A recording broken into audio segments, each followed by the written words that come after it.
Welcome back to Sunrise Daily Studios. It is said that one of the most constant things in life is change. I think the only other constant thing is the rise and... Taxes. The rising and setting of the sun and the air we breathe. Although that will get to a point where it will end.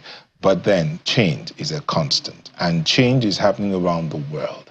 But is it the kind of change we want? Or is it the kind of change that will be beneficial to us? Our next conversation is centered around changes, but this time in the US, and how is that going to impact on this Nigerian space? And many people, should we care? Well, the does funny this affect thing, us? Yeah, it should. We should care because it does. Our democracy is modeled after that of the US. And guess what? Anytime you hear a conversation in the leadership space in Nigeria, one of the places they compare with is America. Or what you hear dollarization of the Nigerian economy. But hold on, that's not the conversation. Conversations, elections are about to happen, and indeed they're happening. Voting started some days back, and it's going to be finalized, I think, today, tomorrow, and all that for a new president.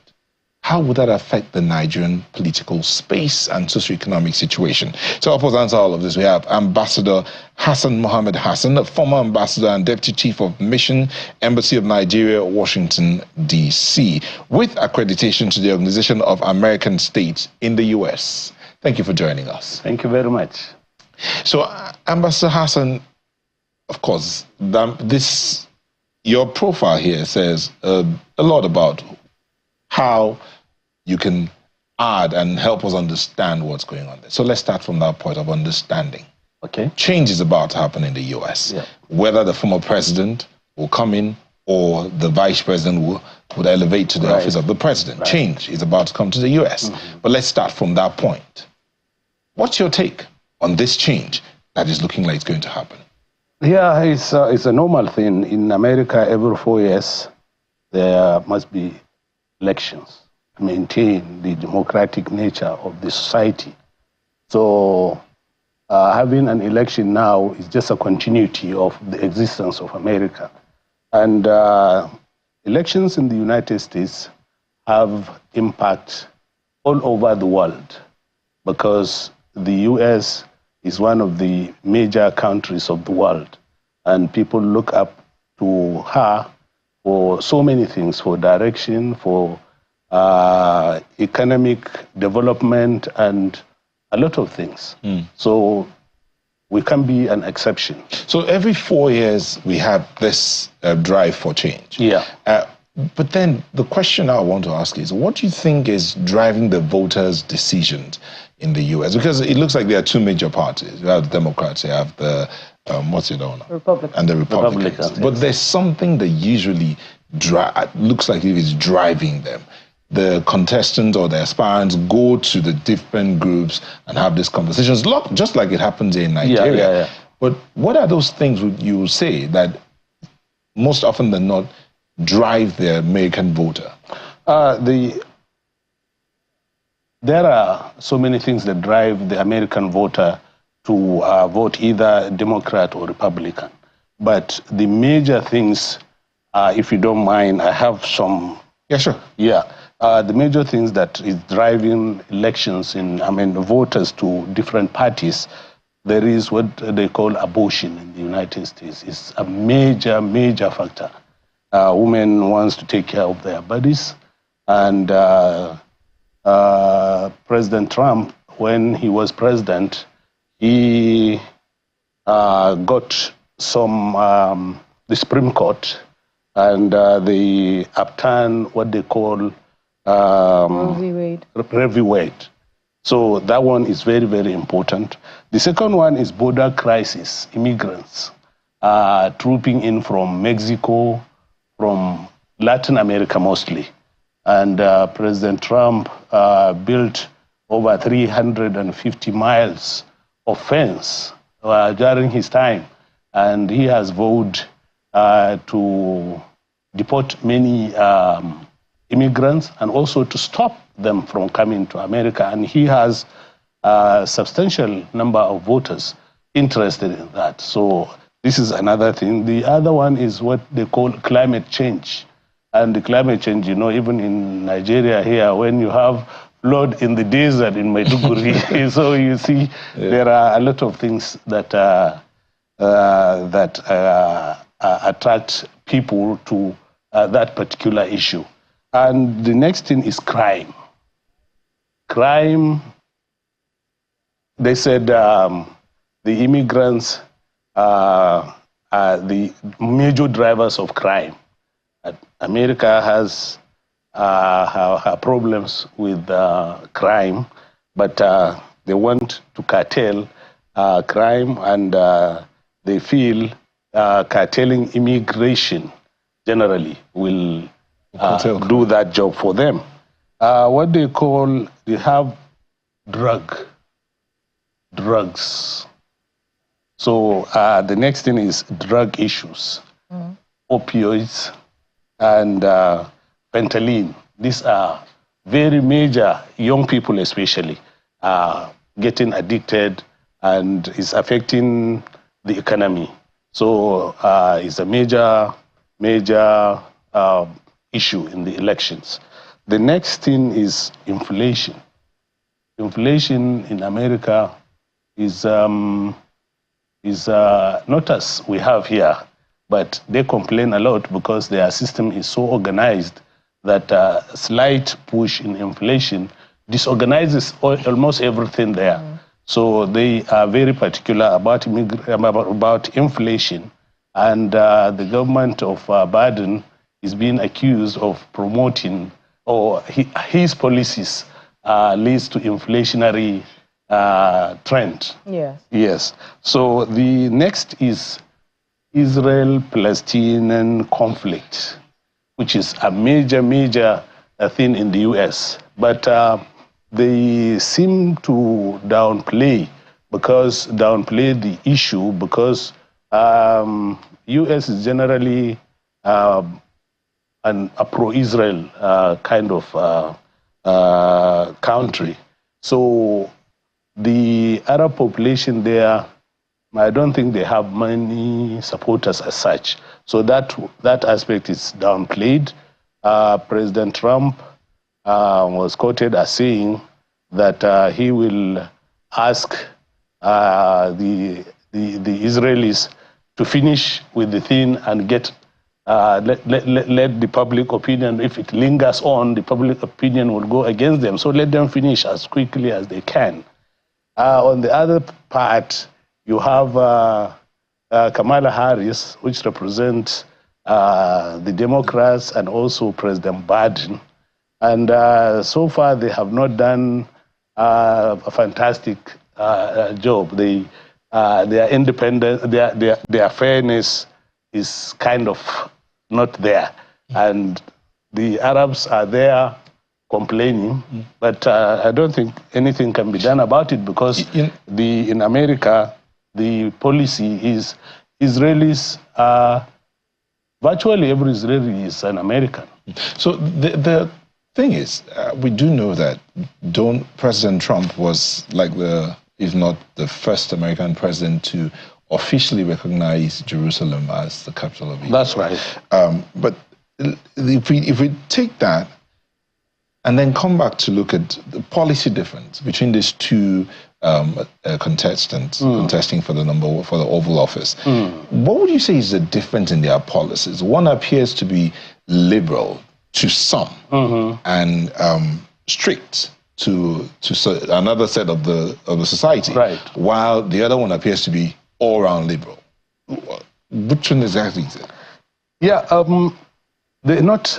You see, they are liberal, and they are the Democrats are considered very liberal, and the Republicans are considered like kind of hard on some issues. So, but the policy, the general overall policy on America, it depends on. It's all the same, but the vigor with which they pursue certain things differ. That's the major difference. Another area which is driving people in the elections now is what they call the gun safety policy. You can see almost every American has a gun in his house. But, and there are tendencies for Americans, for somebody to go into shopping centers, supermarkets, and train stations and open fire because, you know, mental issues.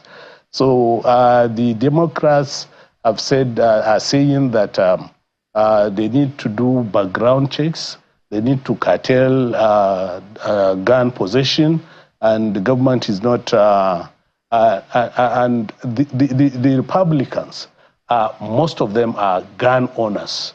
And you will see a family that has maybe 100 guns, yeah, different guns, and put, you know, stations in cabinet for display. Once you get to their houses, these are common things. But it's not good for the society because so many things, so many people have died unnecessarily. You see people, small boys, secondary school boys, primary school boys taking their guns, going to school to shoot their teachers or their classmates. And almost this is an annual occurrence. So they feel, the Democrats feel there must be gun control, which the Republicans feel otherwise. I mean, that's a fantastic breakdown of some of the things that the issues driving these elections: gun control, immigration, women's rights, the economy, and crime. And you know, in many ways, you know, from the narratives that we've been hearing over the past few months, the absolute difference between these two candidates is almost as though they do not see eye to eye on any of the issues. You know, even this morning I saw a tweet where Kamala Harris said she was going to legalize recreational marijuana. You know, people shouldn't be going to jail for getting high, according to her.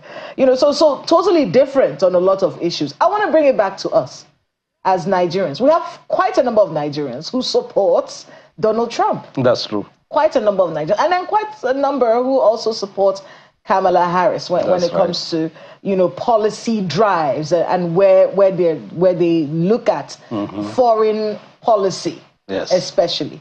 We are at an era where in Nigeria we're trying to think Nigeria first. We're trying to see what, in whatever relationship we have with any country, how does it benefit us as a people? Under former President Trump and Vice President Harris right now, under either one of these people, what kind of relationships, what kind of policies would be favorable that they have proposed right now? What kind of policies do you think would be favorable to us as a people, depending on who's making those policy statements, either former President Trump or Kamala Harris? Yeah, there are domestic policies and there are foreign policies. And in terms of foreign policy, it doesn't matter who is there.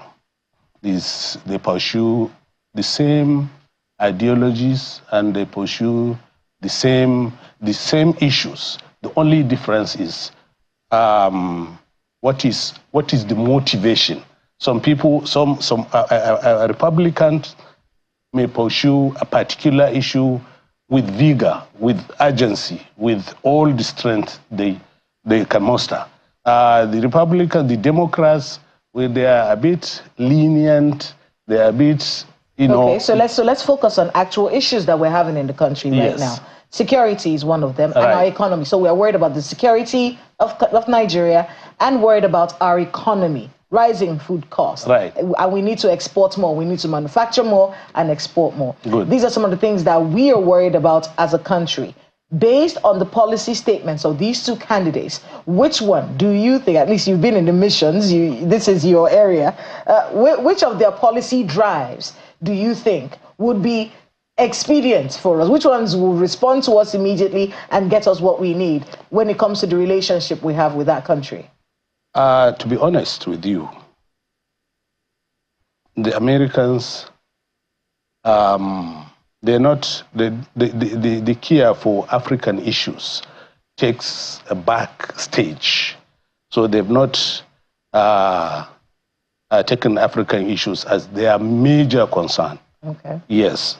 So if Nigeria is thinking that the U.S. will come to its aid in terms of economy or security, they have much more pressing issues that are of direct concern to them, and they pay attention to those ones.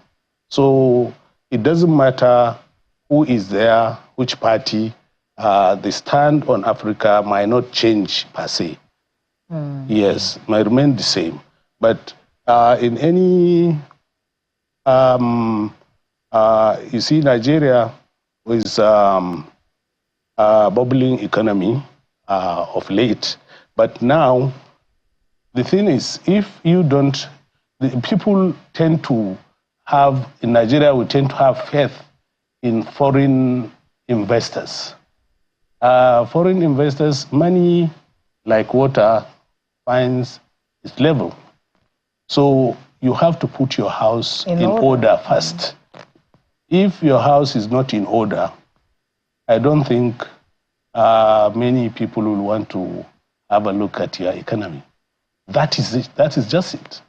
So the only strategy for us, we have to make ourselves look beautiful in terms of economy, in terms of security, in terms of all the factors that are essential for economic growth.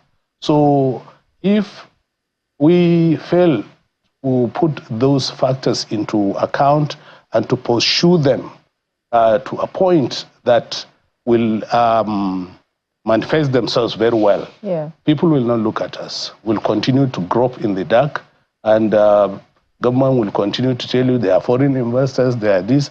Governors will go out of the country looking for foreign investors. The federal government will look for foreign investors, but what have we seen? But we keep repeating them. But I'm an economist. My first degree is in economics, and I know what I'm talking about. Even in the village,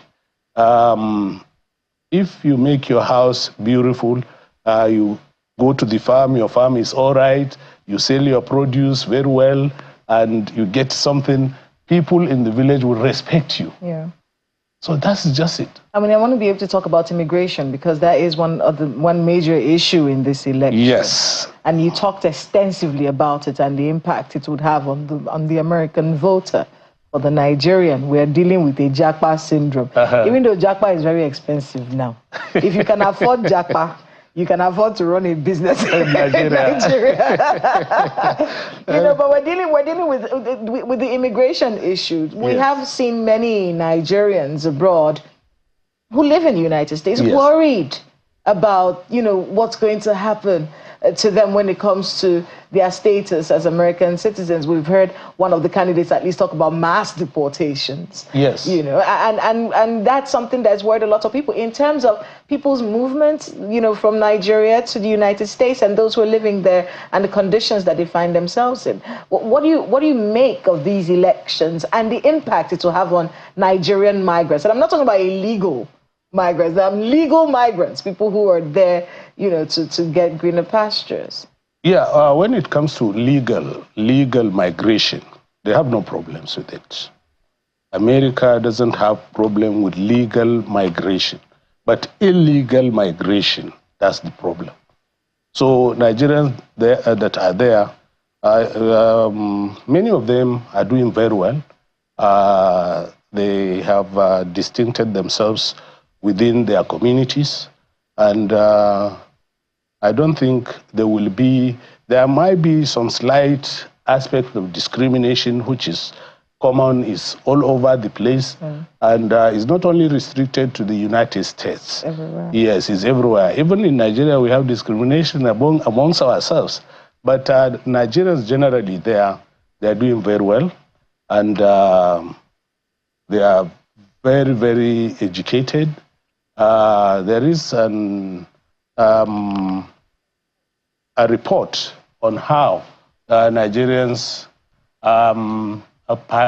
perform there, and they're living very well. So I think they are not very much worried. But so if you're legally there... Yeah, if you're legally there, you have no problem. And then if you're trying to migrate legally, you should be relaxed. They have no problems. You mentioned the wars. Well, you mentioned one war, the Israel-Hamas Hezbollah war. It's a war that Israel is fighting against all the people who have attacked it. Yes. But the Ukraine-Russia war... I was coming to it when you interjected. So when it comes to these wars, because Nigeria is impacted, especially with the Russia-Ukraine war, in terms of importations that we do from Ukraine.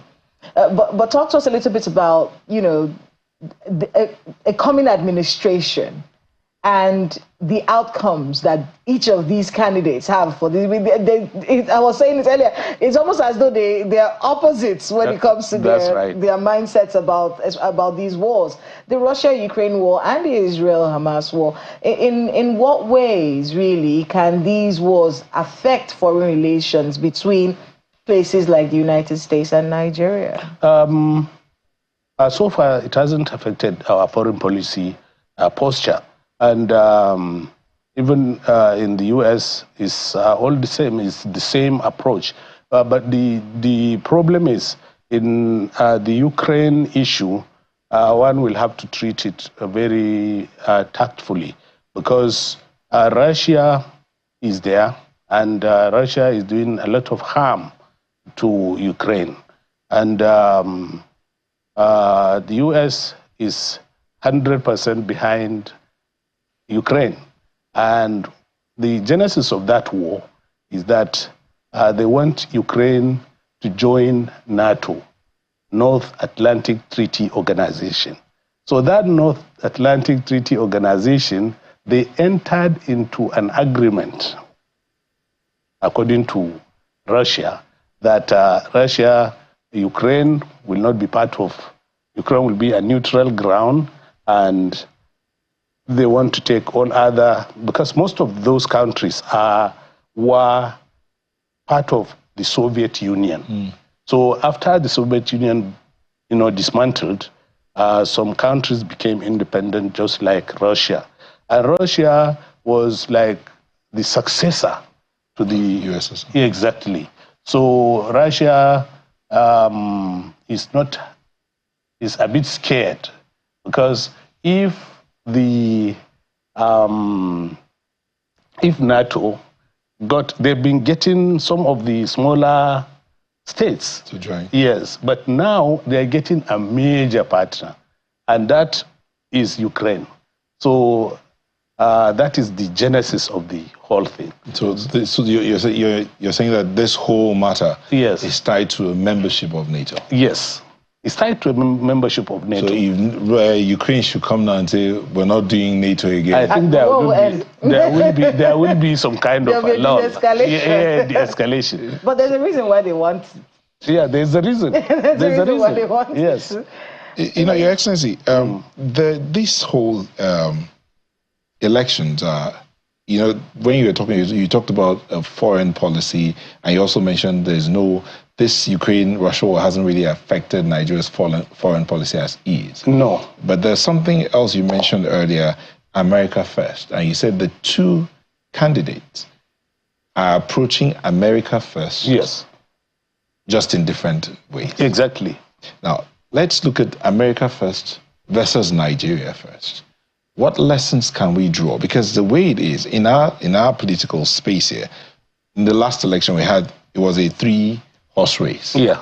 And the 3 men will tell you that they are pursuing Nigeria First in different ways. That's right. But how, when we look at this side and look at what we had, and going on to 2027, what lessons do you think we can draw in the pursuit of Nigeria First? Yeah. The lessons we can draw is that the nationalistic disposition of Americans, they are very, very nationalistic.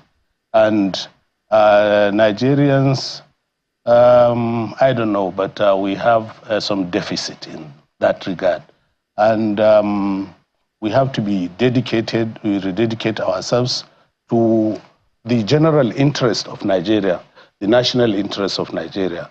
That is, we'll try to, we have to be outgoing in terms of the economy. We have to be doing better than what we're doing in terms of security. We have to improve on general welfare of the citizens. Like now, the level of welfare of Nigerians has very much degraded. So it affects almost everything. It affects almost everything. So, but in America, if there is such a move, before they embark on, the government embarks on a particular move that will have direct impact on the livelihoods of the people, is debated, is passionately discussed, and before they come up with a solution or they come up with a measure that will be kind of modified, or they will accept or reject. But in Nigeria, there are certain things that government wakes up and it becomes law. And somehow people are confused. And you know, some will say that in the Nigerian space we have issues with ethnic bias, yes, ethnic and religious bias, yes, which doesn't seem to play out in the US space. So in the midst of all of the ethnic groups they have amongst them, or the tribal groups as the case may be, that nationalistic thing is there. So yes, what would you say if you were to advise the government now to do? Because right now there are different initiatives going on. We have the Rebrand Nigeria initiative. We have the Nigerian Charter. The Values Charter. The Values Charter that the Ministry of Information and the Presidency is spearheading. So all these things look like, okay, trying to get everybody into one space. Yes. Look at Nigeria. But we still have the ethnic bias, or as a case of what are these things, nepotism in appointment, as some will say, nepotism in appointment, ethnic bias here, religious bias there.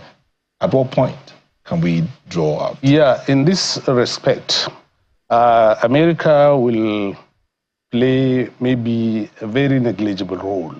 It's a domestic issue. We find ourselves, unfortunately, embroiled in whatever is there because of our history, because of our social orientation, because of our association, and there is that mutual suspicion. But the thing is, when you come, I didn't witness the colonial. No, I witnessed this. Okay. The colonial era. The colonial era. When Nigeria was getting independence, we had 3 leaders. We had Awolowo, we had Zik, and we had Sardauna. And that's where regionalism, ethnicity came in. So the people didn't have an idea they could do otherwise. Your Excellency, I'm afraid I have to step in here, and we'll have to find a way to get you back, because we need to get back to this matter of how do we drop all of these things to get to the point where we're thinking Nigeria. But we really have to go. We're completely out of time. Okay, completely out of time. But as I said, we will get you indeed. We could actually we will get you back here to talk about this matter. All right. Thank you so much for letting us be a part of your morning. It's been a beautiful day. We had Ambassador Hassan Mohammed Hassan, the former ambassador and deputy chief of Mission Embassy of Nigeria, Washington, D.C., with accreditation to the Organization of American States in the U.S., join us here. Thank you once again. My pleasure. And while we're saying thank you to you for letting us be a part of your morning, it's with some bit of a sad news. Quincy Jones, the producer of that song, We Are the World, has passed on at 91. And Kayla is not too happy about that. No. She was actually going to sing you the song, absolutely. But hey. But what a great guy, great legacy. And he lived well. Fantastic. You too live well. I'm Neil Taigbe. Thank you for watching. I'm Kayla Magwa. Have a great day ahead.